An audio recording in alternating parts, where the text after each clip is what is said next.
not only that, initially when we first went on, we're right about to start the first song, and the guy's like, hold up. Yeah, he's talking to one of us. He's like, yeah, are you cool with me? Just I'm just gonna do a little poetry before for your first song.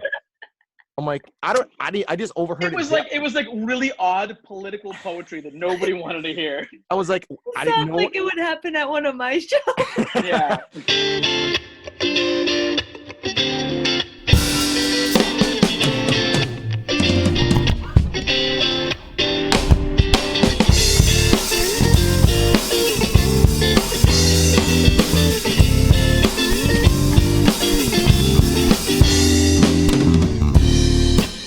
Giuliana, how are you? You have a freaking sweet looking room there. Oh, thank you. This is like my music room. Like I keep my basses in here, and it's like a collection of like a bunch of stuff. I have my, like, you can't really see like my record players behind me, and then I just have a bunch of random stuff in here. Nice. So you're big into vinyl? Oh, I love vinyl. Yeah, like I have. I was just showing Steve. This is my record of the day. Yeah, I love it. And I was just saying, it's kind of weird because behind it, it's just backwards. It's like upside down. It's pretty cool. I don't have that one. I don't think I have many Jimi Hendrix records. I should get more.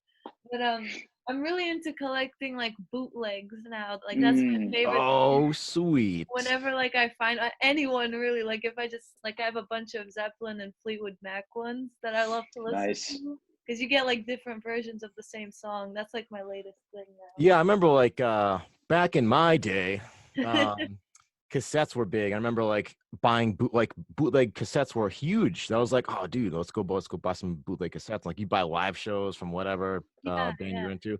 That was just the coolest thing, you know? I was like I think I was always afraid of live shows because like even to this day I'm like, is the quality gonna be good?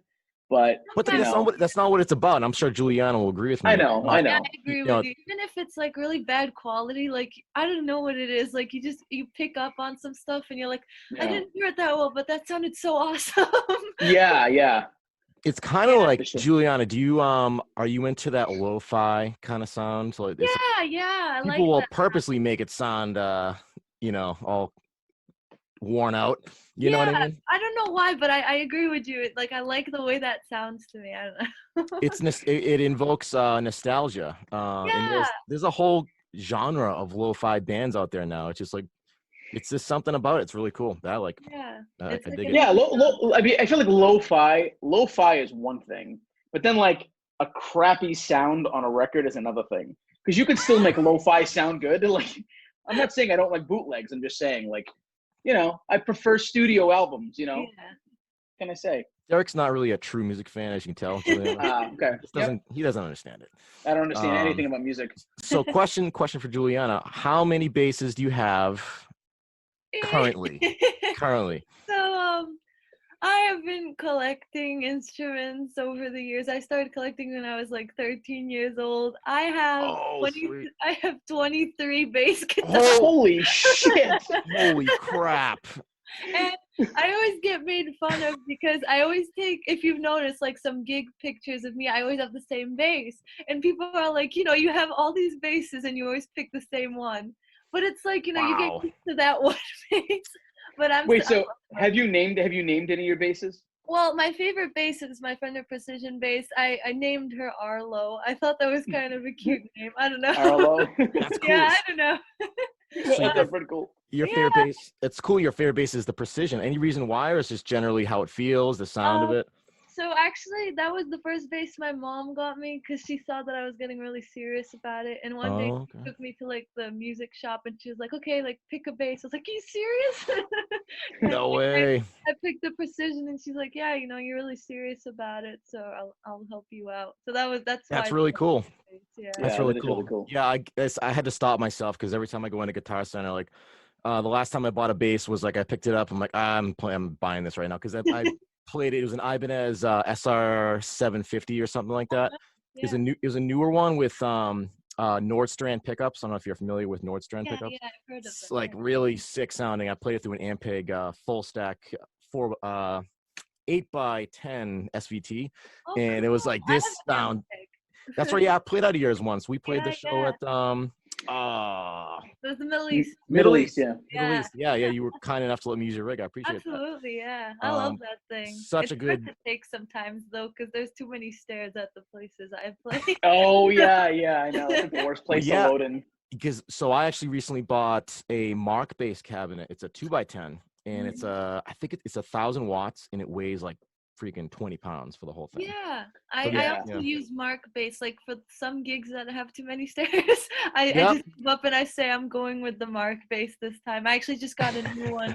It's really and it's like I don't think it weighs that much, but like it looks heavy, you know. It's like Yeah. Oh yeah. yeah, it's So really cool. it's yeah. It's sometimes you got it. Yeah. I don't feel like lifting things. You know. Whatever makes your life easier at gigs. That's my motto. Yeah, But because we already have so much. You have the PA. You have I bring the PA to shows, and it's like you already Mm, have that. And I just mm-hmm. for me, I like to make things easier. Yep. yeah, for I don't sure, blame you. for sure. I don't blame you.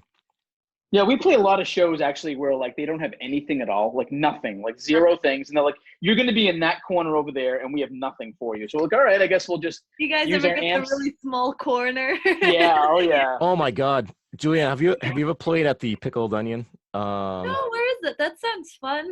I think it's in Beverly. I'm not knocking them at Beverly. all. I'm not It's knocking in them at all. Beverly. It's just the stage was kind of funny when we played. It was like we walked in. I'm like, so where's the stage, man? It's like, it's over there. I'll get The those tables out of the stage, way. the stage is in a nook that's not near the bar, so nobody can see you.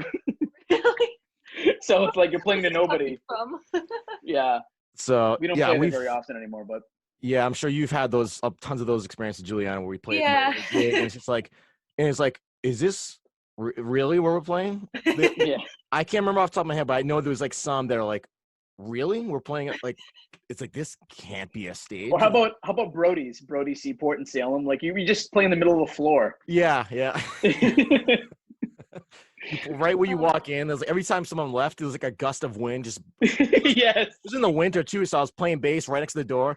Someone walked out, I was like, whoosh. I'm like, oh crap. It's like a gust of freezing cold wind every time I did I that, and know. yeah, it was crazy. I actually did this thing where like I don't know if you've experienced this, but when I play with my bass amp on stage, sometimes like I would, if I had my choice, I'd have the bass right next to the amp, right next to my face if I could, Mhm. because bass is just it's tough to dial in live sometimes. So what I Yeah, it's did true. with the Mark bass, I ended up just putting it on its back, so the sound just shot up, and Yeah, that I was able to hear myself way better. yeah. And I then, tilt mine, like I tilt it to like so I can hear it, because to me that I feel like if I can hear the bass, that's the most important. Like the guitar can do whatever you I want, know, but like bass I know, for me is really important. At you least I got it. know I'm right, Right, I'm right. Oh my God! When I first started playing bass years ago, I didn't I had a little practice amp, and I would I was in a band with a brother actually, and I would have to play out of his amp at the same. He had two inputs, and I would share the same amp, and it was just brutal, man. It's just like Muddy. yeah. So I mean, you could hear the speaker crackling. And it's just like oh, this is not working out. But no, it's tough in the beginning when you first start playing bass because like you're often the one that suffers the most. So the Yeah. guitar player always has this freaking half stack, full stack situation. They're just Yeah. cranking it, you know what I mean? I'm just trying to play my little Fender 100 over here. Exactly. You Like know, I I'm can't. very simple with the sound and everything. Like I don't need all that stuff. Like as long as I can hear myself, I'm happy. Right. So what I did, I just got fed up. I literally got a job for the sole purpose of buying a bass amp. Wow. And I bought. It's actually I still have it to this day. It's a Agwar 2x12. And the head is an Eden WT 550. So it's about 500 watts, but the thing freaking cranks. And I've Mm. had it since I was a sophomore in high school. And the thing just Yeah, it weighs a tank. yeah, it's a freaking tank. But sometimes you need that tank live. You know, like you were saying. Sometimes you go with the Mark bass lightweight, but then some gigs, man, you just need that Mhm. tone. You know what I mean? Mhm. Giuliana, have you ever had any like crazy? Because you've obviously played a lot of shows. Yeah. Have you ever had any crazy like fans do anything weird like while you're playing or while you're singing?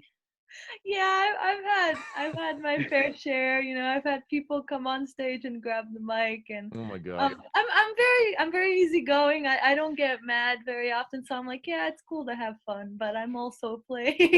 Right, yeah. I did a show. There's this like club in New Bedford that we get hired for, like they really like us to get, like, whenever they have a fundraiser they always call us, and there's always this one guy. He goes, I don't know how he knows everybody, but he goes to every single fundraiser they have.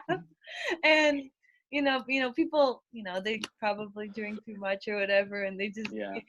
they start like I said, they'll probably go on stage. Like I had this one show, and one guy was like, "Oh, I'm a drummer. I'm a drummer. Let me play a song with you." And I'm all for people participating. It's fun. I thought he was a drummer. He was very honest about it. And he sat onto the drums and he just froze. He had the sticks in his hand like this, and I was like, okay. You're like, come on, what's up? Yeah. You can't follow through? Yeah, I guess You were a drummer, man.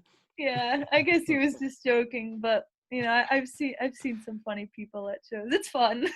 Yeah. We've had a scary moment for us. There's a place in Lynn called the Buchanan Cafe, and it's the size of like my kitchen. It's really small, the place, Yeah. and like you're crammed into a corner. You don't need any volume in this room. It's so small.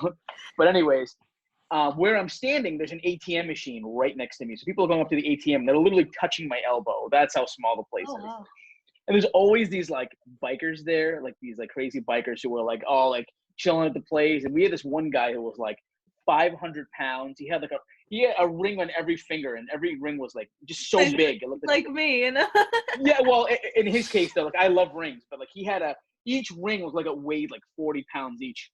Trust me, I would rather Giuliana be in this story than that guy in that situation. I'd rather have her give us a hard time. Well, I just remember specifically his rings. But anyway, he was right next to me, and you can always tell when someone's drunk. Like his eyes were glazed over, and he was a big guy, and he was just staring at me. And I was like in the middle of playing a song, strumming my guitar, and I'm singing. And he starts talking to me while I'm singing in the middle of a song. And he's like, do you know any Bob Seger? And I'm like, yeah. No, I don't. Sorry. No. And he's like, and he looks at me and he goes, "You're gonna play Bob Seger tonight." And I'm like, in my mind, I'm like, "Oh shit." We'll stand right next to him. Right next to him, like, dude, we're gonna die tonight. Like, and then luckily the owner was like, "Hey, Billy, leave him alone." I was like, all right. It was just like the guy. You could tell he's half drunk like this. He's like, "You're gonna play Bob Seger." I'm like, "What are you gonna do? You gonna stab us if we don't?"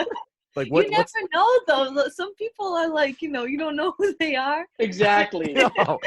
So Oh my God. try to be calm with them. But no, I have people come up to me too, and they start talking, and I'm like, it's awkward because they know when to come up to you. They come up during the break after you play a song, so it's like there's dead silence. Like people are waiting for you to play, and they're like, "Oh, do you know this song? I'm like, "We know it, but we already played it." They're like, "Can you play it again?" I'm like, "Oh, You're like, no, we have material plans." You know what though? What's good about that? Because sometimes we'll fall into things. I always get nervous when I'm setting up a show, because if we're doing like a 3-hour show, I'm like, do we have enough material to fill it? Things like that. So my dad is a bass player. He's been playing for years. He played with Billy Squier, all kinds of Tina Turner. Yeah, he's been all over the place. But he always gives me advice. He's like, just repeat songs at the end of the night. And I'm like, Dad, I hate that. Yeah. I don't want to do that. He's like, well, and then Buchanan Cafe, that same place, we had our first show ever with our guitar player John, and he only knew like an hour of material, and we had to play 3 hours. And our opener, he texted me, he's like, I'm not gonna come, I'm not coming. So I'm like, shit. So John's freaking out. He's freaking out, and I'm like, you know what, John? I'm like, let's just repeat songs at the end. He's like, I don't want to do that. And I was like, John, take a look at that guy in the corner right there. I'm like, in an hour he's gonna be drooling and not remember anything from this night. So we can just repeat songs, and he won't even know. But no, it's nerve-wracking though when putting together a set list. I don't know where I was going with the story. It was something you just said. Well, we're talking about strange encounters, and I know another one. Another encounter we had is just like with playing shows. You have to be ready for just anything. In one show we played in New Hampshire, it was we playing the show, and like the band before us, right? They were a local New Hampshire band. Of course, we're Boston kids going up there, so tough to get a following in New Hampshire. But we played the gig. So we went up there, and the people before us, they're just rocking. They're just like, yeah. And they're like, you want to hear one more? You want to hear one more? I'm like, we're waiting. Like, we're already 5 minutes past. Oh, my God. We were in like a half hour after that. Yeah. We're talking not one, not two, but 3 encores for this band. And the crowd is loving it. They're just like, and it's just the epic finale. And damn, thank you. And everyone's just wasted and just like burnt out. So like, of course, when we get on, everyone wants to go off for fresh air. and no, just crickets, man. It's just like no one. Like, But towards the end left. of our set, they were like, "Oh shit, who are these guys?" And then we Yeah. started to get Yeah, some so they buzz, eventually started to come back in, but initially, so not only that, initially when we first went on, we're right about to start the first song, and the guy's like, "Hold up." Yeah, he's talking to one of us.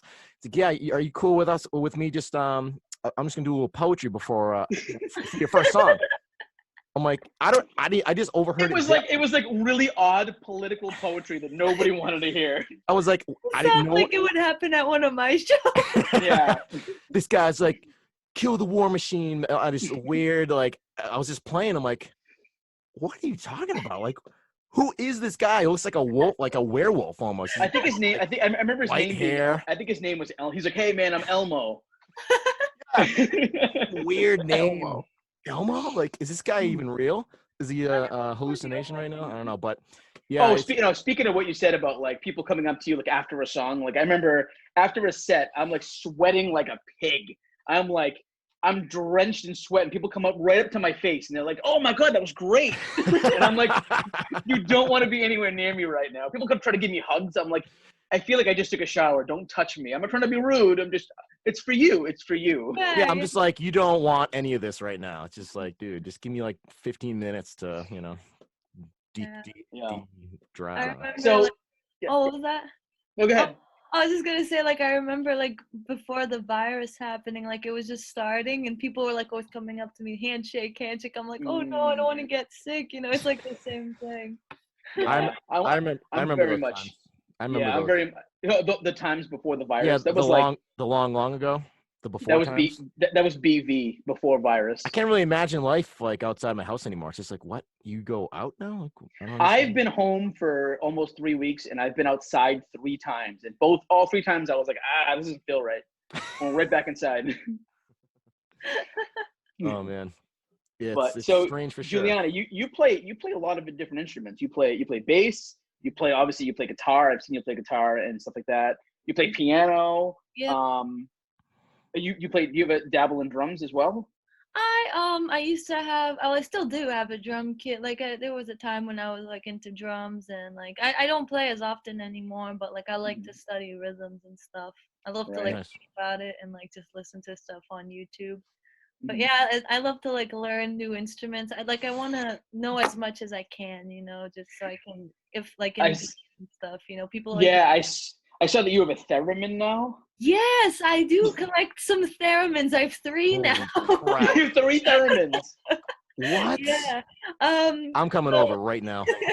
We're gonna have a theremin jam. They're so much fun. Like I have like the old-fashioned ones, like the little black box ones, like with the little antenna.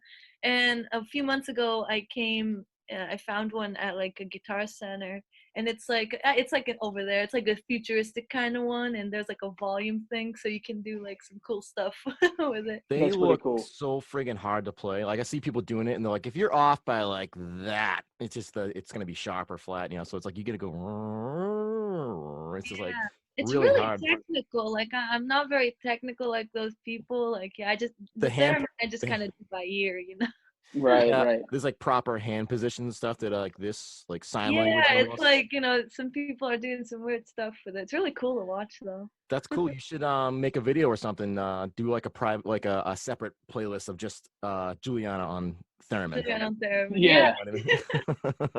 That'd be so fun. You've, out of everybody I've ever met, like musician-wise, like all these musicians and stuff, like you have such an what's the word? Authenticity. I got it right. Okay, about you.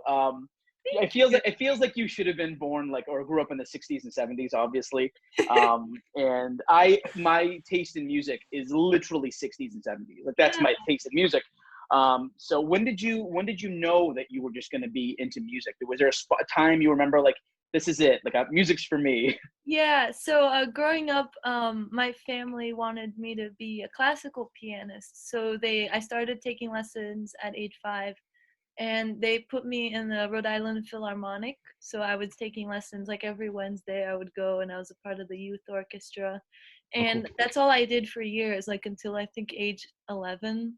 Mm. That was what I was doing. Wow. And my grandfather's like my main inspiration. He was a bass player in Portugal before he came to America. He played he played as Paul McCartney in the Beatles tribute band. Like he had No Oh, that's way. awesome. No way. yeah, so I remember like I think I was 11, 10, 11. I went to his office, which is upstairs, and he listened. He like loves to watch old music videos like from when he was young, and I remember he was watching Queen in Wembley. I think it was 1986. And like I was like, oh my, what is this? This is so cool. And like my grandpa was like telling me like, oh, this is Queen, like they're really cool, and like you should definitely like pick up on some of their music. So No way. he bought me I still have this book. I play with it like once a week, I think. It's the Queen anthology on piano. Mhm. So Wow. I surprised him. I took lessons for a few months and I learned Bohemian Rhapsody, like all the parts on Nice. the piano and everything. And after that, like I didn't want to do any more classical music. I'm not gonna lie, I thought it was boring after after being shown this amazing world of rock music. I was like, oh, Mhm. this is for me. And then he Yeah. told me, was like, you know, you like this music, you should definitely like maybe pick up on bass, you know, like pick up on it. So he offered to get me like bass lessons, and I started on bass. Then I taught myself guitar because like I really wanted to sing, and like you know I thought it would be cooler to play guitar and sing. Yep. And I started to sing, and then I wanted a rock band. I was like, yeah, let me get a rock band together. And I couldn't find like any singers who'd want to do it. So I was like, you know, I'll just sing and play bass. So I would sit down in this room for hours, like trying to put two pieces together, like bass and vocals. And yeah, I just, you know, I just That's That's really that's very, cool. very difficult. Like I don't know what it is about that, but like, you know, I grew up, the first thing I've ever heard was the Beatles, so they just embedded into my blood. And I remember seeing Paul McCartney, like, you know, watching a video of him on stage, like singing, playing this like really difficult looking bass line and singing these like this melody that's like the opposite of his bass line. And yeah, I'm like, how does he do that? Like for me, like, you know, strumming chords in a guitar and singing makes a lot more sense to me, because yeah. you're following the melody, and but playing a bass line and singing, that just impresses the hell out of me. So that's awesome you can do Oh, that. thank you. Yeah, In general, yeah. yeah, you just kind of like sit down and you just like, for me the process is I listen to the bass line first and then I do the vocals separately, and I just try really hard to put them together. Yeah, I can't even imagine That's how that really. process is. Juliana, are you a Paul McCartney fan? Do you ever like study Oh his? yeah, I love Paul McCartney. Yeah, I mean, Like, yeah, yeah, like Derek was saying, like it's insane some of the bass lines he plays and sings over. It's like he really is. I don't want to say underrated, but maybe I don't know, if you're a bass player, yeah, I essential, get what you essential mean. Yeah, to study people Paul look at him McCartney. like people look at him as a songwriter. You know, not a lot of Mhm. people give him credit for singing and playing bass, which is huge. You know. Oh my And God. I'm pretty sure, like I've seen so many Beatles anthologies. I've seen so many stories, and like everything I read is always like John Lennon was like kind of rusty on some chords, and Paul would show him chords Hmm. because Paul was the music guy, you know. Yeah. And I love this. Obviously, nowadays we know all the chord progressions and all the chords we need to. But I mean that story that Paul tells, like back in like 1958, when like it was John and the Quarrymen, and Paul joined the band, and he's like, we heard that somebody in a city over knew a B7th chord, so we all traveled in a bus over to that town, and he taught us the B7. Like, can you imagine doing that nowadays? Just go online. Oh, that's how you play B7th. Easy. Oh, We traveled to learn a chord. That'd be so cool. They get so much more out of it though. Like at the end of the day, I'm like, wow, we travel all that way. Now we know this chord, and it's just like, Yeah, yeah, I think you absorb it way better that way instead of yeah, yeah, internet. Everything's just so readily available. But I yeah, just yeah. Paul So McCartney's so good. yeah, so you are in. And correct me if I'm wrong, because I probably will be. You're in Band Inc. That's your baby. Yep, that's my first ever band. Yep. And now Nice. you're in a Led Zeppelin tribute band, Heartbreaker. Is that Yeah, right? Heartbreaker, yeah. And I That's also have awesome. my original project going, which I'm super excited about. It's called Legacy. You know, we actually just Nice. recorded our first single. We hope to release it like beginning of the summer. So No way. Awesome. projects. That's sick. Yeah, because I Nice. remember at one point you were doing some solo work as well. Because I can, like, you know, I see you play piano a lot too, and I know it's, for me especially. The piano was my first instrument. My mom's a Yeah. piano teacher. Oh, It's so much easier for me to like sit in the piano and write a song. mhm. Guitar is easy too, but you play a bunch of different instruments. So do you ever I mean, it's probably hard for you to answer this question because you do play a lot of instruments, but is there one specific instrument you're like, oh, I'm going to go right, and you pick up a specific instrument? Yeah, so I would have to say guitar because I've written most of my songs on the guitar. Mhm. Just because it's like easier for me to visualize it being played with a band, you know? I don't usually play piano with the band, so it Right. would be kind of hard. I was thinking about it, maybe like incorporating some of the piano into the band, but it's mostly guitar just because like I picture what the guitar player would do, what I would do on bass. It's just Right. I put two pieces together and it's just easier. Nice. Yeah, the guys are always telling me to bring a keyboard so I can play keyboards, and I'm like, I just don't want to lug it around. Like I'm already carrying my guitar. Like, You're if I playing had, like a piece of furniture. Like that's what a lot of yeah, players it's say. like, plus there's a lot more chords that have to go into a keyboard, into a special thing, and Hmm. guitar, plug into an amp, done. You Yeah, know, it's that's easier. easy. It's Must really be But nice. Must be nice. You know. yeah, Steve has all of his bass pedals were for a while. They were like, it was like it had like on a board that was like a T for T. Yeah, I remember years ago, my mother got me some for Christmas. It was a Japanese tea set, and I was like, at that point, I was like starting to accumulate quite a few pedals. I'm like, I need a pedal board, so I went to buy one. I'm like, I'm not spending $200 on a pedal board. Not gonna happen. So I was like really thinking outside the box. I'm like, how can I really be? And I saw the tea set. I'm like, how can I do this? And in the handles were like ports for the cables to go through, so it worked out perfectly.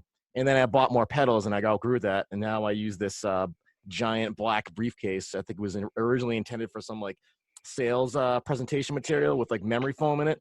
So now I use that. I cut out the holes for every single pedal, and I ran the wires, and now it's like a giant briefcase with all my pedals. So That's really uh, cool though. It's I've like to in date your I've not spent a dime on a pedal board. Uh, I pedals on do miss the T. I miss the T set tray for the bass pedals. I think that only held like 4 pedals. That's not enough. Oh, okay. I have 2, 4, 6. Right now I have eight pedals. So do you use a lot of During pedals? a show, Steve will just have an explosion after a song. We'll be playing the song, and then boom! Where did that come from? It's just a crazy pedal that's an explosion.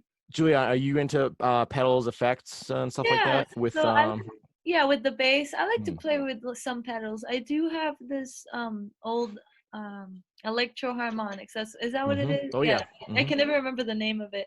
It's like this big box my bass teacher gave me. He's like, "Yeah, I don't want this anymore." uh, So I was okay. yeah, I took it and it's like this octave pedal I use a lot because Band Ink is a trio and like I like to add like an octave sometimes because it just adds more, you know. I don't Oh, know. definitely. Do you have several drummers in banding? Because I remember there was a time where like there was just rotating drummers. Is that still the case? Yeah, so it's Band Ink has always been tough because you know, people play in a lot of multiple bands and like I Mhm. play a lot, like I get a lot of shows in, so sometimes my drummer won't be available this day. So I there's one thing I do is I never cancel a gig. Like I'm really strict on that because like Right. I know what it's like when people cancel on you and I don't want to do that to other people. That's just like the way Right. I feel. So I'll try really hard to like find someone, and luckily I have been very lucky with that. I do have really nice friends that come out and help me, and it's fun too. It's been a really good learning experience for me because everyone plays Mhm. differently, and so now I'm just so used to it. I could play with anyone. It's fun. Yeah, That's that's a cool. great way to. I'm the same way because I book all the shows for us, and I hate canceling a show. Yeah, And because even then if people it's a are like, show that, yeah. yeah, no, it's just because then people are like, oh, these guys like they don't want to play or something. I don't want people to feel like that, you know. Hmm. Yeah, plus like even if it's a little place, like you never know what connection you might make that night that'll just change everything. There's a quote that I love. I always live by it. It's by Michael Jordan. And he says, "You miss all the shots you don't take." Hmm. And so even missing one show one night could just you miss that one person you just happen to stroll in. So I get that completely. Plus, of course, you don't want to upset anybody and cancel on them. But so you mentioned Queen earlier, and I noticed a video recently with Yeah, Brian May, and I was a little fanboy, and I was like, "Oh my god!" that was so fun. I loved it. Yeah. What was so? What happened with that? How did that come about? It was some magic. That was what the secret was. There's a little bit of magic. It was a lot of fun. I was like, I was just jamming out the other day. I love that song. Like I grew up listening to that song like on I have all the little Queen DVDs and I would Is always it fast Love of My Oh, Life? Yeah, I would always like Love that fast song. forward to the part when everyone sings along. I love that song. So it was Beautiful really fun song, to yeah. do. Yeah, very emotional too. Like even after I saw the movie, like that's the one part that stays in my mind, like that one sentimental part. Even when I saw Queen last summer, it was 2019, and they did that song, but it's really sad because they do a hologram Freddie Mercury and you don't Uh, expect it and Oh it's wow. really sad. all Wow. the All feels the come at feels. once. I wasn't expecting it. I was like, I came here for a good time, not to cry. Oh. Oh my God, yeah. I feel like the older I get, the more emotional I get. Like I can watch a commercial and start tearing up. I don't know what's wrong with me. It's like a commercial for Band-Aids. I'm like, Oh my God, that reminds me of Dumb and Dumber. Julian, you know that movie. I love that movie. Yeah. I've seen that a million times, and I saw it yeah. very recently, and I never noticed this one part. It was just it was so I've never really laughed at this one part until like very recently. It's when they're on the bed in the fancy hotel and they're crying watching the movie, but it was just a Bell Atlanta commercial. yeah. And I Jim never Carrey know. has like a $100 bill up his nose, like a tissue. I don't know what it is. I never noticed that until I was like, oh, I can't believe I never know. I just it's something funny. Yeah. A Good phone stuff. commercial. Yeah. Yeah. So Heartbreaker is a fairly new band that you joined. Yeah. So You're what? yeah. Yeah. Oh, go ahead. What are you gonna say? No, Sorry. go ahead. I have nothing. That was it. Oh, okay. So my screen sometimes has like a little delay, so I feel Yeah, like same here. Sorry about that. sorry. um, so Heartbreaker, they had asked me to fill in for a gig as a singer, and they needed both the singer and a bass player. So like I called up my friend and we did the gig. And they really liked me. Like I had done shows with them before, to fill in for vocal because like I love Led Zeppelin. Anytime someone needs me to sing Zeppelin, I'll go. And they were like, we really like you, and they wanted to keep me as their singer. So I was honored. I was like, yeah, absolutely, that's awesome.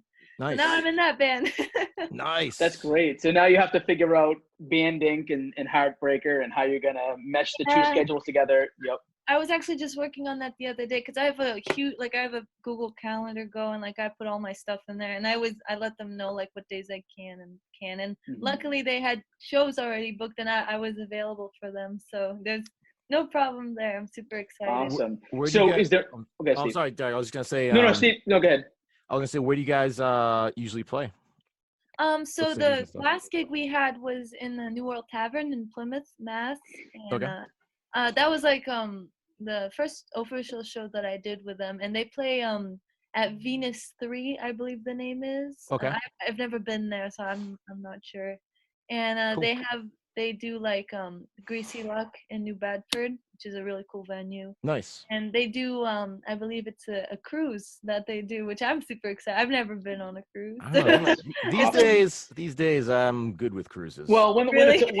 when the virus thing is over, I'm sure the cruise show Yeah. will be really fun. yeah, it's not fun. But no, yeah, once everything's fine. Do you guys have a website for the band? Absolutely. So we have a Facebook. It's called Heartbreaker. It's like in big letters, and we have a website too. It's heartbreakerband.com. And Cool. the Yeah, same we'll thing. put links up, and we'll make sure people know where to go. Awesome. Yep. Well, thank you So so check you much. guys out. Yeah. I know I want to when this is all over. Let me know when the next gig we come on, Absolutely. check you guys out. Hopefully, we do have a gig planned in May, so I hope that still goes. Oh, okay. Yeah. Yeah, it's like Okay. May 30th. I really hope that stays because it's the New World Tavern. That's like one of my favorite places now. They introduced Nice. me to that. It's fun. Well, So I'm a huge Zeppelin fan. You're probably a way bigger Zeppelin fan than me, but I do know every album front to back because Yeah. I'm obsessed with records. My thing is just albums and records, and I like to listen to them all the way through and understand them and go track by track and figure out what should be cut from the album, what should have been added to the album, what B-sides were happening during the album. I'm obsessed with that stuff. Yeah. So I think I asked you once before, but I remember I think you may have said your favorite Zeppelin album was 2, but I could be wrong. It's still 2. Yeah, I love 2, 2. okay. My favorite. 2 is the most hard rocking I feel like of the It Zeppelin is. albums. Yeah, it's like really hard rock and blue. I love blues. Like that's one Mhm. of the genres I grew up with. Like in my family, we love blues. So like having those two like qualities in an album is awesome for me. Yeah, I love that album. It's still my for favorite. sure. Yeah, I love the fact that because I like to read a lot of old Rolling Stone magazine articles about because Rolling Stone didn't like Led Zeppelin when they came out, and it was bizarre. they always gave their albums a bad rap and stuff like that. But I remember early on, they were like, they're just another rock band. They're just another garage rock band, whatever. And then I love when bands take that journey to like acoustic and soft.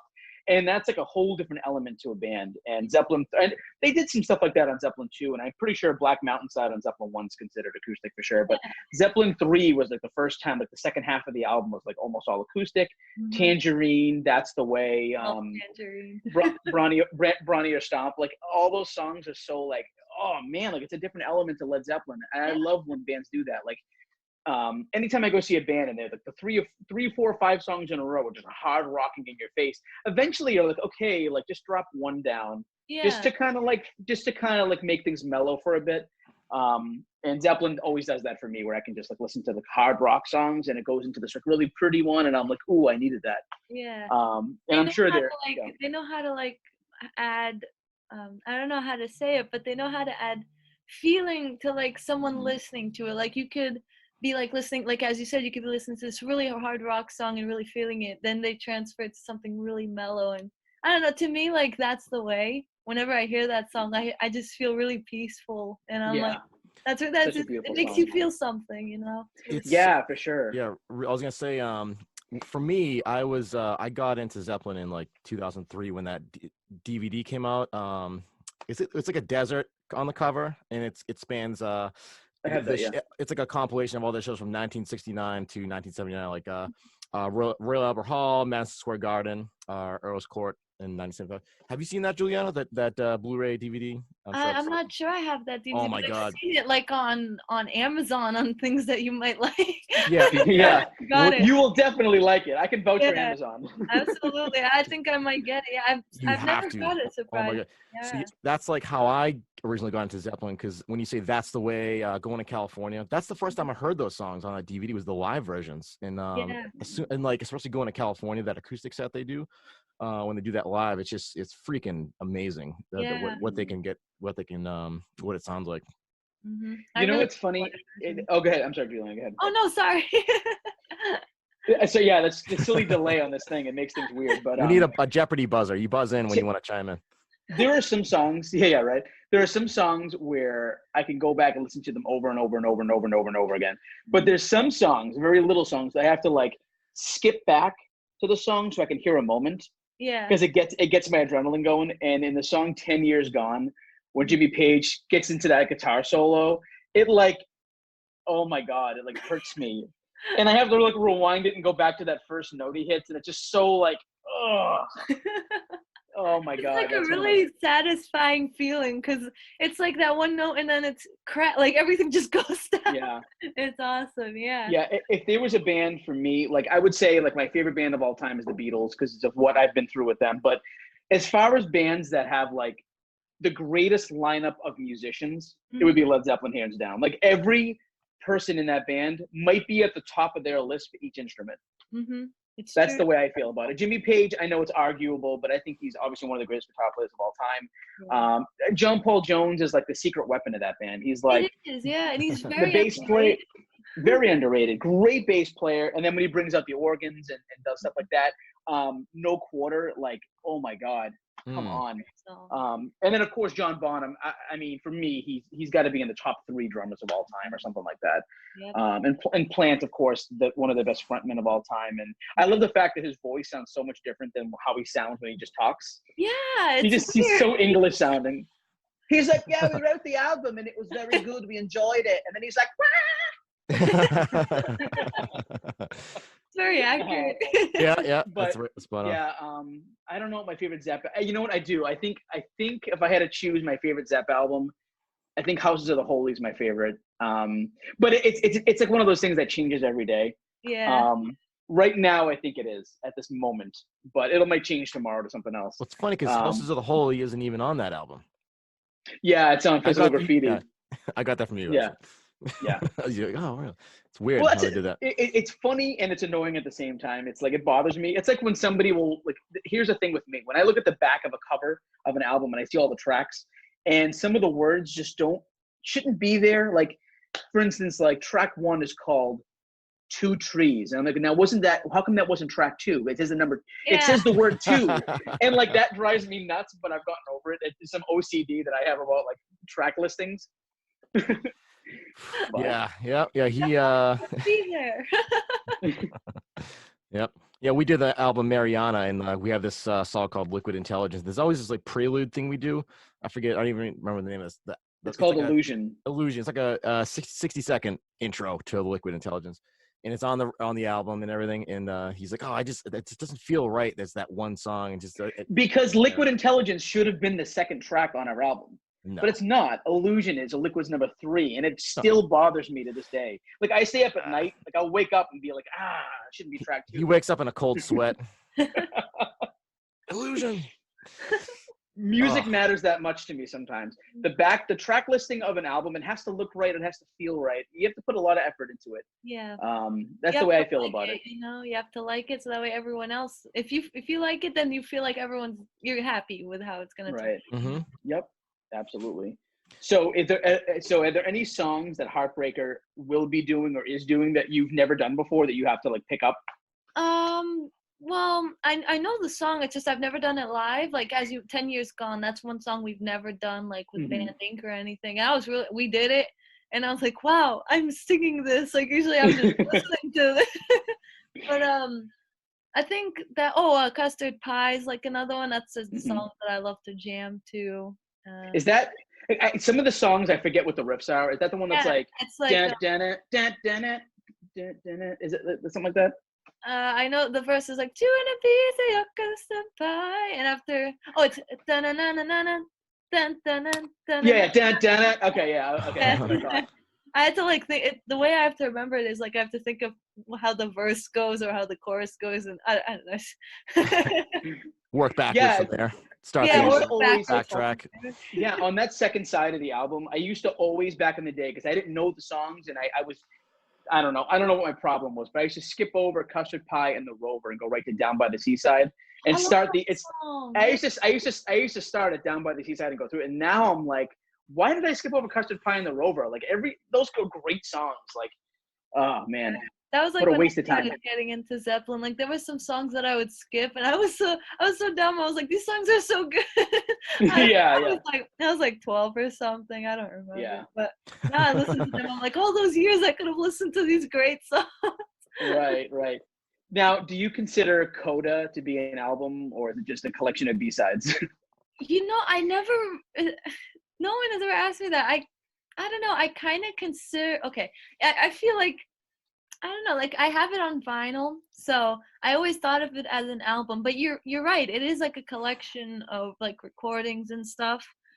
So I'm kind of torn, but I do agree with you that it is like a collection of just recordings of Zeppelin and stuff. So maybe it could be like a special edition. Kind of thing. Yeah, Bonham had already passed by then, and for me, I always felt like Through the Outdoor was like the last effort all 4 of them gave. Yeah, that's like the last full album. I would call that the last album too, because they were all together in that, you know. Which makes me kind of happy because that album's in 1979, so it's like they ended in the 70s. Yeah. Because I have like, you know, they were in the 70s. That was their time. Like I wish that they would have still, you know, my dream would be to see them live, but I don't see that happening, unfortunately. Right. What was I think the last thing was like what, 2007 or something like that. Yeah, I think the last thing they did. 2007. Yeah. Yeah. But then they had Jason Bonham, John Sonne, he's really good. So he's got his own like Zeppelin band too or something. Yeah, I see them once a year. They come to House of Blues, and I met Jason Bonham. He was super nice. My mom gave That's awesome. me Oh wow. She surprised me on the way there. She's like, "You're gonna meet him." I was like, "What? That's awesome." Oh shit. That's amazing. Giuliana, real quick. I was gonna say, are you do you venture off into jazz at all? Do you like jazz and that kind of stuff? Lately, I have been venturing, you know, due to quarantine. Quarantine. Yeah, like I've been listening to so many different kinds of music, like not just rock. Like lately, I've been listening to a lot of Sarah Vaughan. Like that's one of my favorite singers. Okay. I've been listening to a lot of Ella Fitzgerald, a lot of these classic like jazz singers, because like their voice is so unique to like what I listen to. I'm more like very hard rock, but I also love that side of like soft jazz music. It's like there's no in between. But lately, yeah, I have been a big fan of jazz lately. I've been listening to it like every day almost. Well, that's pretty sweet. I was gonna ask if you've ever heard of or listened to Jaco Pastorius. Yes, actually. Oh my goodness. My bass teacher, my one and only bass teacher, he was so inspired by Jocko. Like every lesson he'd be like, "Hey, you want to hear something that Jocko did?" It was kind of like it was so funny because like he taught me how to play the chicken. Oh yeah, I used to play Oh, that. we did the chicken and jazz band in high school. Yeah, it was one So of those. like it was so funny because every lesson like he would be like, "Hey, let's talk about Jocko." I'm ready. He was so fun, but I love Jocko. He's one of my If you ever want to start learning Jocko, there's a song called "Portrait of Tracy." I don't know if you've ever heard of it. Yep. I've heard I'm sure. Yeah, I'm sure he's showed you that a million times. yeah. He's just one of those guys you can really start to get super technical. And he's like a master at bass harmonics too. He kind of like Yeah. I Yeah, think that he was started that. I don't know for sure, but he's I one of the think he first. started it too because I remember like when my bass teacher introduced me to harmonics for the first time, he said, "This is a Jocko technique," and like I was like, "Okay, I gotta learn this because it's like super technical." And sometimes I still do it at shows, like to end the song or so, or I'll throw it in sometimes. I love those. I love bass harmonics. I love incorporating them in as many places I can. It's just something unique about doing harmonics on the bass. I think it's just really pretty sound. It's like Um, you can only get that sound from a bass. I feel like guitarists to do it, but it's like a really unique sound to the bass guitar. yeah, it's like more resonant or something. Yeah. Have you ever heard of Victor Wooten? Do you follow him at all? I've heard of him, but I don't follow him much. No, but I I see him all over. Like I follow a bunch of pages. Yeah, so he's He's one all of over those. the place. He's like a god in the bass world. He's like Yeah. he does talk about slap technique and Mhm. super technical stuff. Yeah. He does. He's like a master. If you ever want to venture into that area, Yeah. he's check out Victor, man. He's Yeah. amazing. He's just an insanely talented bass player, and he's such a Yeah. cool guy too. He's like a multi Grammy Award winner, and he's just Oh like wow, so approachable too. You can go up to him and just have a conversation. He's so cool. that's But yeah, check awesome. him out. I would definitely highly recommend going to Absolutely. Thank you so Victor much. Wooten. Yeah. Yeah, absolutely. So if you, and this is going to be okay, I'm going to give you some hard questions. They're going to be hard hitting questions. You're going to be annoyed at my questions, but you might not be because I feel like I you love have your. questions. I feel a lot of people I ask, they're like, oh, like why are you asking me that? But these questions I just love to hear. No, this is great. Thank you. Okay, so I got some questions. So if you, and I'm only asking actually you this question because I feel like you're like me where you actually might have an answer to this. Okay. But who do you think right now at this moment, who do you think your top 3 favorite artists are of all time? All right. So number one, as much as I love Led Zeppelin, I love them so much. I would have to say number one would be Queen because Wow. I love Wow. Freddie Mercury. Like he's inspired. Like I used to be really shy. Like I could not talk. Like if I was still the same, I could not like talk to friends and stuff. If I were to make a bet, I would have lost $100 million just now because Really? I thought you were going to say Zeppelin. I mean, I know some people are like, oh, she's gonna say Zeppelin, but like growing up, like I just to go on stage and perform was like always tough for me because I've been very shy. Like I was picked on when I was a kid and everything. So like when I was introduced to Queen, like I would see this guy go on stage and he was fearless. Like he would do anything, and I was like, I want to be like him. So I just kind of like he's inspired me to just kind of come out of myself. And number 2 would be like Led Zeppelin, of course. It better be at least number 2. Number 2.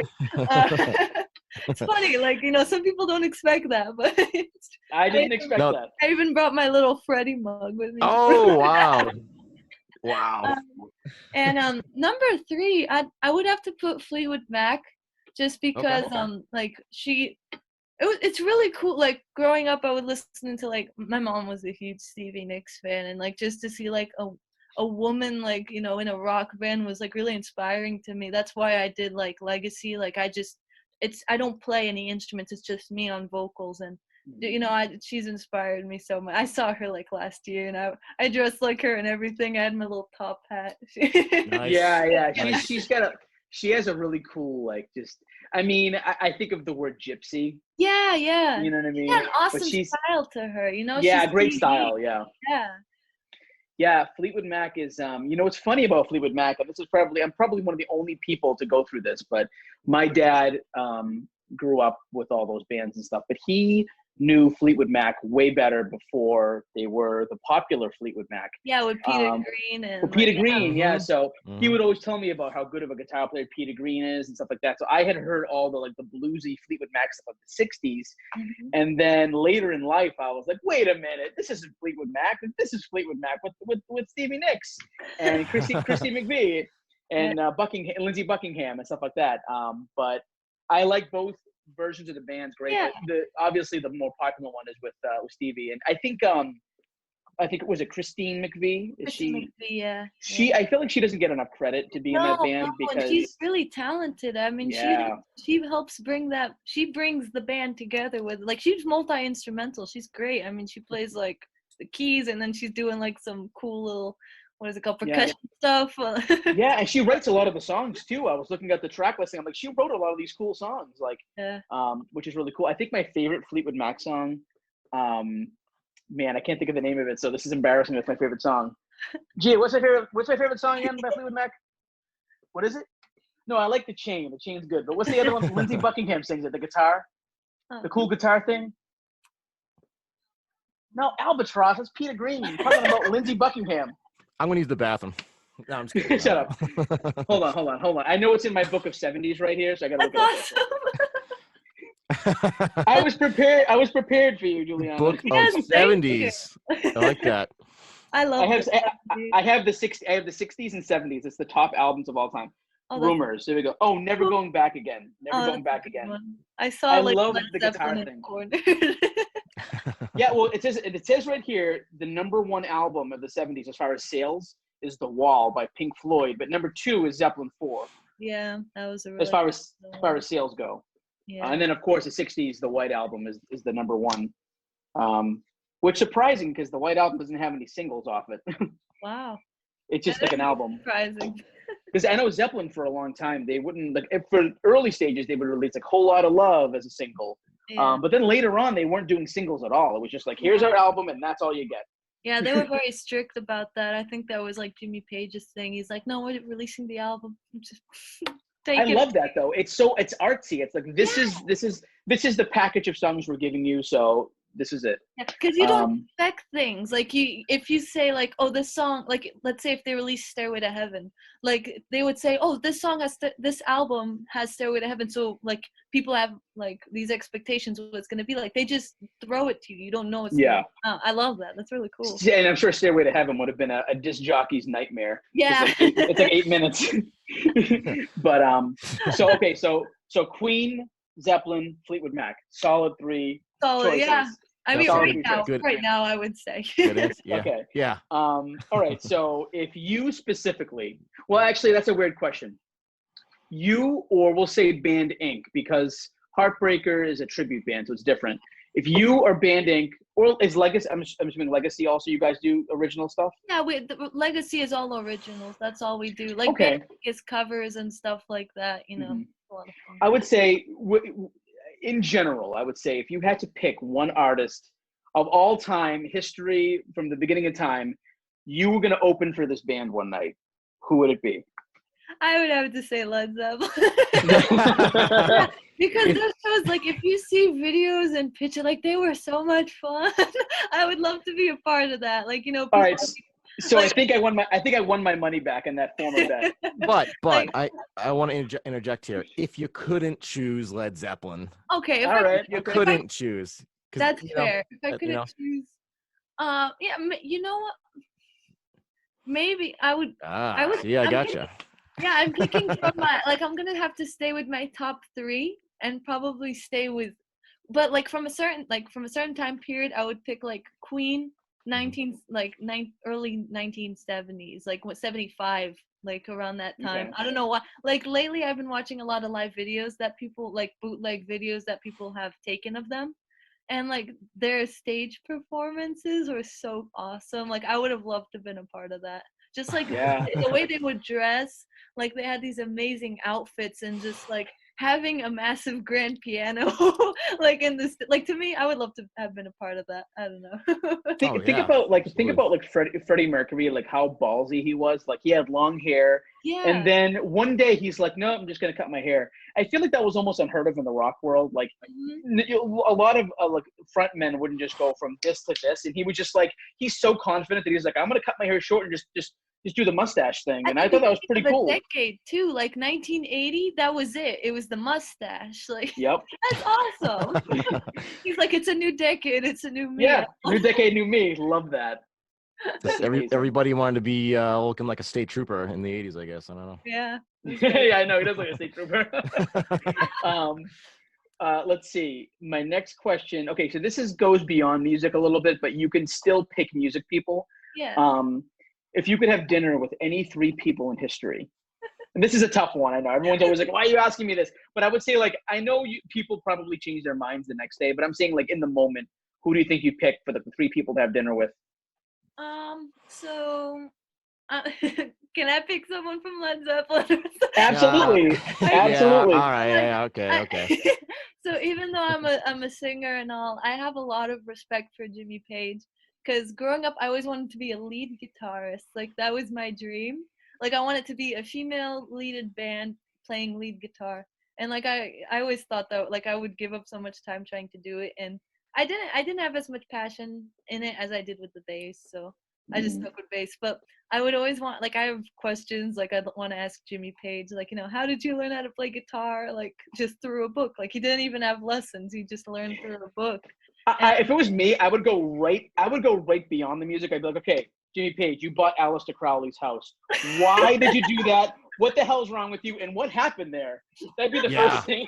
Holy crap! The they stories that. throw that Yeah. down, too. Like, it's all Yeah. gone now, unfortunately. But, man, that's a better question. I should have asked I that. remember reading that, like, he said that, like, there was a floating head coming down the stairs one night. Yeah, Like, I think it either was floating or it, like, fell down the stairs. It was oh something my weird. god. There's like Yeah. another documentary about Aleister Crowley's house with before Jimmy Page bought it or after Yeah. or So, something, and it apparently, was like, yeah, we were in sleeping, and yeah, there was like a vortex in the living room, and yeah, so we would just close the doors and just kind of forget about it. It like, makes sense. The guy like Vortex. summoned all kinds of stuff. yeah, he was, like, Dude, very, I did too much, I think Aleister Crowley opened some kind of portal, and it's just open right there in that Yeah, part of the world. Just, And poor Jimmy Page, everyone's always like, "So you're a Satanist and you're into black magic?" He's like, "No, I'm just interested in Crowley." Like, what is that? yeah, Is that a crime? and can people, I like, just be threw a him under cool the dude? bus. Or it's like people who like make documentaries about serial killers. Like, they don't love serial killers. They're just interested in the topic. Like, I get it. It's like Yeah. But we leave know Page they're alone. they're really serial killers. Right. No, Yeah. no, I'm just kidding. That's different. All This is right, pure music. This is Right, what right. I'm sorry to cut you off. I go on tangents, Giuliana. I apologize. No, don't Yeah. worry. This is fun. I like this. This is the Tangent Podcast. We'll go in many different directions. Yeah, Oh, yeah. it's fun. But Oh what was I yeah, gonna there was say? 3 people, right? That's So right. That's right. definitely Jimmy Page. What'd be cool? Let's throw Aleister Crowley in there for some Yes. reason. Okay. Yes! Now we're talking. Okay, so that's the best answer anyone's ever given us in this entire podcast. Yep. That way we can ask like both of them like the same question, and then like one will interrupt, like, "Oh no, you go ahead. It's okay." They both answer at the same time, and they both look at each other like, "What?" Yeah. Like, wait, what's The waiter's like, "So, Alistair, what will you have for dinner?" He's like, "I have to ask my guardian demon. Hold on 1 second." He says chicken fingers. Yeah, it's even just chicken fingers. Demons Because, like, love chicken fingers for some reason. I don't know why. if like Jimmy Page doesn't know an answer about his house, we can just ask the source. Exactly. That's perfect. Um, Oh let man. me see. This is tricky because like I don't. For the heck of it, I'm just gonna throw Freddie Mercury in there. I don't know. You know That what? is a crazy dinner. Who do we have? Jimmy Page, Freddie Mercury, and Aleister Crowley. Wow. Like what? Oh man. I'd rather that could be a podcast in and of itself. That's just that group right there. That's gonna be the best answer ever. Thank you, Derek, for inspiring me to answer that. Thank you. You helped me out on this one. Welcome to this week's of Jimmy, Alistair, and Freddie. Cartoon intro or whatever. That's really good. No, I think that's really good. This someone should make like a painting of what that dinner would be like, just like painting each. Paige, Freddie, and Alistair. It should be like if there's any artists out there, we could commission this to any artists who want to do this. We'll paint Giuliana's dinner pic with Freddie Mercury. Jimmy Yes. Page, Alistair It's just Crowley. me with my mug, and there's just a chaotic. Juliana's at the head of the table just smirking because she put all this together, and it's just mad. It's just madness. Oh, and there could be a demon there too. Like he's just eating ice cream. He just like, I'm just eating ice He's like, I had to come along. I was summoned. cream. He's like, you think I want to be here? This is I'd rather be in the next dimension, man. This is boring to me. Insane. All right. Good stuff there. Yeah, I tried to like read Aleister Crowley, like read his stuff, and like go on like even his Wikipedia page. It's so long, full of stuff. I've never Like, checked like his Wikipedia. Is it like really? Check it out. It's like from 1919 to 1921, and it's like he went to the waterfalls in Africa and like did some weird stuff. I can't even explain it. It's just weird, man. And it's like it's a good weird though, because like you learn a lot. You're like, what was this guy about? Well, it's like reading a mystery novel. It's like the same experience almost in a way, except it's real. Yeah, it's weird that it's all real because like the things that like especially like Led Zeppelin books that I've read about, like they always mention him, and like some stuff I'm like, this happened, like this is real. Yeah. Yo, so it's crazy you mentioned that because like it seems a common theme in rock and roll history that you always say like, oh, sell your soul to the devil. There's always like some kind of black magic going on, and then when you look at Zeppelin, you're like, there's got to be something to it. Yeah, It's like if you think about it, every member from Led Zeppelin has like suffered, except for John Paul Jones, has suffered like something tragic. Like you think of Led Zeppelin, you think like John Bonham died, and after like Robert Plant went through a lot, and Jimmy Page would like they all went through so much, and after like it's people really believe that happened. There's like so much sources out there, and people are like, this must have happened. It's like Plant lost his son. Yeah, and then he was like, I remember reading that like Robert Plant did all of his vocals for from a wheelchair. Yeah. Yeah. Achilles' Last Stand was done while he was in a wheelchair. I know, that's like that to me still like keeps me in shock. I'm like, how can you do that? Like he's got a lot of power in his voice apparently. So yeah, he does. Amazing. But a lot of that. Oh, go ahead. No, not important. Not important. No, you go. I was just gonna say like what you had said. Like with Zeppelin selling their soul. Like I read this really weird theory that like maybe since this music like Led Zeppelin when it came out, it was so new that like maybe older people thought that it was like the devil's music or whatever it was, that people started coming up with these weird theories because like it was so different, the music and the thing with playing backwards songs, like there's people just like believed so many crazy things that like they created all these theories. It's funny though, if you put so two powerhouse bands in the 70s, you got Led Zeppelin, you got Black Sabbath, right? Mm-hmm. So I feel like if anything, Zeppelin's talking about Stairway to Heaven. Yeah. They talk about Lord of the Rings a lot. They talk about fantasy elements. Black Sabbath's over here talking about electric funerals and war pigs. You'd figure people would be like, okay, Sabbath is the dark one, Zeppelin's the light one. Yeah. But no, Zeppelin gets put in that category of like, yeah, they're demon lovers. Yeah, and it was, I think it was just because of Jimmy Page's background, like all that weird, like buying a house that was like used to summon a bunch of demons. Like, of course, people are gonna be like, this guy's not okay. Jimmy, you could have purchased any house, Jimmy. But check this out, like even the Beatles, they have like one of their album covers. It's like body parts and like blood, and it's like the Beatles. Oh, that's like an American compilation album with like baby doll parts. Yeah, it's like, that was really bizarre for its time. Bizarre and weird. So, and again, it's carrying this theme of black magic or dark energy kind of stuff. Yeah. So it's like you see that on rock and roll, and then it's tempting to be like, oh man, like what's going on here, man? It's just like Paul McCartney died in a car crash in 1966. Well, that's and then Abbey Road, he's dead because he has no shoes on and he's got a cigarette. His name's Raul. He's the only one walking out of sequence with the other guys. John Lennon's in white, so he's the priest. George Harrison's in all denim, so he was the Gravedigger. And then Ringo was in all black. He was the Undertaker. Yeah. A lot of cool stuff with that. And Paul- then there's a license plate too. It's like P something M, like Paul McCartney 28 if. And they meant like he would have been 28 if he hadn't died or whatever. And it's like, what? But they would have had to have found someone equally talented in sound and look just like him that day, that night. They got to look like Paul McCartney, who was just as talented. But maybe they did. Maybe they did. And we're looking at we don't have Paul, we have Raul. His name's Raul. Yeah. The Beatles theories are always my favorite because I go to Catholic school, and a bunch of my friends and I, everyone loves the Beatles, and I had the idea to play the songs backwards in school. And you hear these things that they say like, "Oh, Paul is dead, and after all the Catholic school children are like terrified. Long story short, at the end of Strawberry Fields, John's like, "I buried Paul." Yeah. But he's like, "No, I said cranberry sauce." What are you talking about? I was talking about cranberry sauce. And then they'll just deny it years later, like, yeah, we were just messing with people. Didn't really mean anything. We're just whatever. Well, John said that too when he was like in the song Glass Onion on the White Album. He's like, "The walrus is Paul."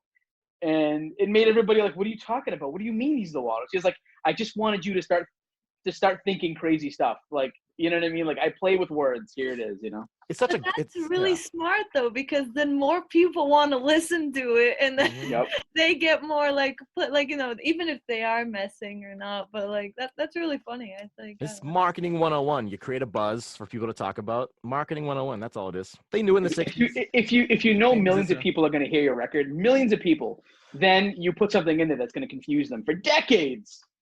I know. It's true. Yep, it's the mystery of it all. Giuliana, you ever hear of Bill Hicks, the comedian?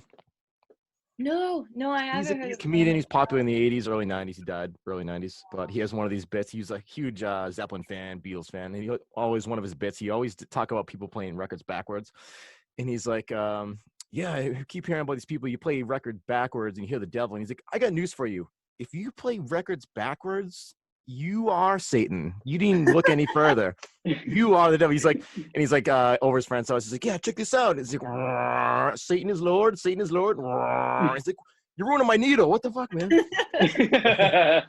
It's such. You gotta watch the bit. It's so funny. But he's talking about it's just dumb. It's just like people playing records backwards. And I think there was he's talking about Judas Priest or somehow. He's like, "Yeah, if you play their records backwards, they sound better." I could see that. But no, you could check him out. Yeah, I think you'd like us. He's a big music fan. He likes Zeppelin, Beatles, all that kind of cool stuff. That's awesome. For sure. Oh yeah. Yeah, but hey, Giuliana, I don't want to keep you forever because we could definitely do that and talk forever about music. And we should do this. We should do this again because we can talk forever. Yeah, let's have we're actually thinking part two. We're thinking about doing with some of our past guests are really into albums too. Thinking about doing like a 10-person Zoom where we all talk about just our favorite records and just decipher them. Absolutely. Let me know anytime. I love you guys are awesome, and we share the same music. And you guys are just really nice. Thank you so much for having me. This is so much fun. I was excited to have you on because I'm we have a lot of tastes and stuff like that in music, so it'd be a lot of fun. And this is a new thing. This is a new thing we're trying. We've had I don't know, maybe 10, 12 episodes so far, so we're hoping to do a lot more. We hope to have you back on real soon. We'll do part 2 because like Derek's saying, we could talk forever about this stuff. We can go in rabbit holes, you know what I mean? And maybe after if the world ever returns to us, we can do an actual physical location, like a round table kind of situation. Maybe in the future sometime. So it's like a official podcast, That would be awesome. Same location. Yeah, let me know. Yeah, absolutely. Yeah, thanks so much, Giuliana. We really appreciate you being on here. Thank you guys. Yeah, thanks, this is so much fun. All right. We'll talk to you soon, Giuliana. Thanks again. All right. Thank you guys. Stay safe. All right. You too. You too. Thank you. Bye. Bye.